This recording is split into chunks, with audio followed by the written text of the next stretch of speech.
మనస్సుకు సాదృశ్యంగా ఉంది. అది ఎందుకు ఈ గోనెపట్ట బాధల్లో ఉపయోగపడింది? అసలు ఈ గోనెపట్ట కట్టుకున్న వాళ్ళకి ఏం కలిగిన లాభాలు ఏంటి? ఎప్పుడైనా బాధ వచ్చినా, శ్రమ వచ్చినా, చూడండి, వ్యాధులు వచ్చినా, ఉగ్రత వచ్చినా, కోపం వచ్చినా, యేసు ప్రభు చెప్తున్న ప్రతి పదం ఆది కాండం నుంచి ప్రకటన గ్రంథం వరకు చూడండి, మీరు గోనెపట్ట కట్టుకోవాలి. చూడండి, ఎదుగు గోనెపట్ట ధరించుకోమని యేసుక్రీస్తు వారు చెప్తున్నారు. ఎదుగు సేవకులు గోనెపట్ట ధరించుకోమని చెప్తున్నారు.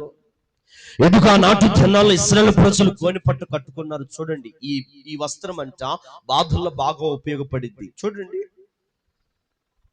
ఓ మనిషి ఆనందపడడానికి కొన్ని వస్తువులు ఉపయోగపడతాయి, కానీ బాధ వచ్చినప్పుడు ఉన్న వస్తువులు కూడా ఉపయోగపడవు అప్పుడప్పుడు. మరి బాధ కలిగినప్పుడు, దుఃఖం కలిగినప్పుడు నాకు ఉపయోగపడే వస్తువు అంట గోనెపట్ట. చూడండి, మొట్టమొదటిగా చూడండి, ఆది కాండములోనే గోనెపట్ట కట్టుకున్న వ్యక్తి పేరు యాకోబు. చూడాలి, ఎవరంట? యాకోబు.